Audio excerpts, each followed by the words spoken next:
আমার কাছে মনে হয় যে এই নোংরামির সাথে আমরা কোনো দিক থেকে কোনোভাবে পাট রাখতে পারবো না। আগে ইলেকশনের ফিক্সিং বন্ধ করেন, পরে ক্রিকেটের ফিক্সিং বন্ধ করার চিন্তাটা করি। ইলেকশন বাংলাদেশ ক্রিকেট বোর্ডের জন্য একটা কালো দাগ হয়ে গেল। আসসালামু আলাইকুম সবাইকে। আপনারা জানেন যে আমরা আজকে আমাদের নমিনেশনটা উইথড্র করেছি। আমি সহ প্রায় 14-15 জনের মতো এই জিনিসটা আমরা উইথড্র করেছি। আর এটা উইথড্র করার রিজনটা খুবই ক্লিয়ার। এখানে আমার কাছে মনে হয় না যে আমাকে খুব ডিটেলসে বা ব্যাখ্যা করে আপনাদেরকে কোনো কিছু বলার আছে। আমি শুরুর থেকে একটা কথা বলে আসছি যে ইলেকশনটা কোন দিকে যাচ্ছে বা কিভাবে হচ্ছে এই জিনিস নিয়ে আপনারা সবাই এখন ক্লিয়ার।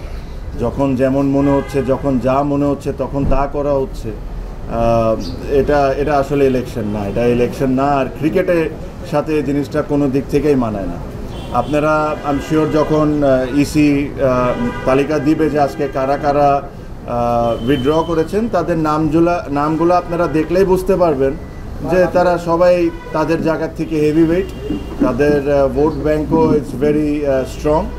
এটা হলো আমাদের একটা ওয়ে অফ প্রোটেস্ট যে এখান থেকে এসে যে এই নোংরামির পার্ট আমরা থাকতে পারবো না।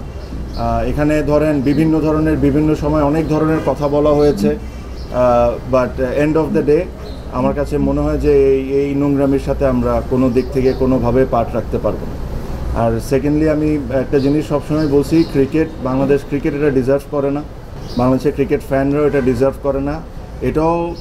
এটাও বলে রাখি, আমি জানি না কতজন স্বীকার করবেন কি করবেন না, বাট এখানে আরও অনেকেই আজকে উইথড্র করতেন। তাদেরকে বিভিন্নভাবে বিভিন্ন ওয়েতে বোঝানো হয়েছে বা চাপ সৃষ্টি করা হয়েছে, তাদেরকে করে থামানো হয়েছে। বাট এছাড়াও অনেকেই আজকে উইথড্র করতেন।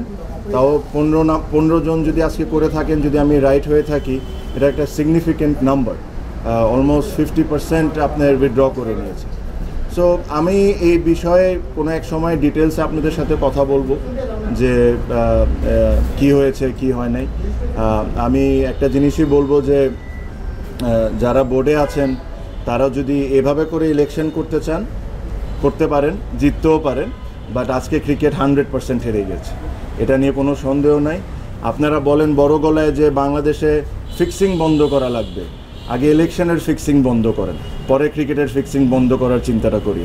সো আমার এর চেয়ে বেশি কিছু বলার নাই। আমার কাছে মনে হয় যে এটা স্পষ্টভাবে ক্লিয়ার সবার কাছে, কারা কারা কোন সময় কারা কোন ধরনের ইনভলভমেন্ট এখানে রেখেছেন, কী ধরনের ইন্টারফারেন্স হয়েছে।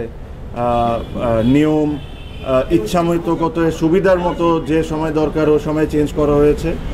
আর এর সাথে কারা কারা জড়িত একদম স্পষ্টভাবে ক্লিয়ার। আমি এর চেয়ে বেশি আর কোনো কথা বলবো না, বাট ইনশাল্লাহ ভবিষ্যতে আমি এটা নিয়ে অবশ্যই কথা বলবো।